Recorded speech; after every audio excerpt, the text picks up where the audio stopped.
प्रकाश से कहता है कि भाई एक चमत्कार करूं, एक जादू करूं। कहा क्या जादू कर सकते हो? कहा भाई मैं अपने दांत से अपने नाक को काट सकता हूं। तो बात तो बड़ा इंटरेस्ट थी।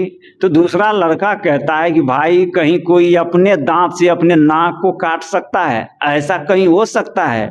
ऐसा तो कभी हिस्ट्री में नहीं हुआ है, कभी इतिहास में नहीं हुआ है, कहीं समाज में नहीं हुआ, कहीं दुनिया में हुआ ही नहीं कि अपने दांत से अपने नाक को कैसे कोई काट लेगा। कहा मैं कर दिखाया तो।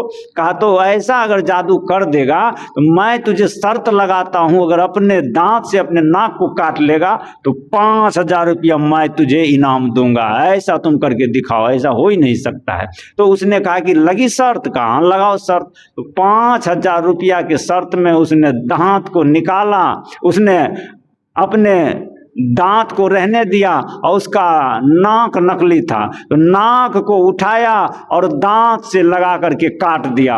और जब दांत से काट दिया तब जाकर के उसने कहा कि लाओ 5,000 रुपया। अरे उसकी तो चकरी गुम हो गई कि भाई मुझे तो ऐसा पता ही नहीं था इसका नाक नकली है।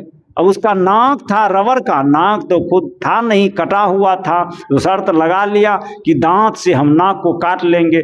तो नाक को निकाल करके दांत से काट लिया। उसका तो मनहूस हो गया। कहा एक शर्त और लगाओ। कहा क्या? कहा अब की बार मैं दांत से आंख के भावों को काट दूंगा।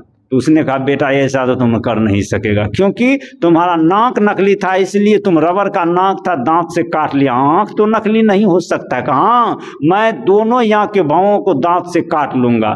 कहा आंख तो तुम्हारा नकली नहीं हो सकता है, क्योंकि आंख नकली होता तो तुम चलते कैसे, दिखते कैसे, इसलिए ये शर्त तो मैं जीत जाऊंगा। कहा कि अब की बार अगर तुम दांत से अपने आंख को अगर काट लिया है तो मैं तुझे 10,000 रुपया की शर्त लगाता हूं। इसने क्या काम किया? अब की बार दांत नकली था, दांत निकाल करके दोनों आंख के भावों को काट दिया। अब उसका तो चक्री गुम हो गया कि भाई मैं तो दोनों बाजी हार गया हूं।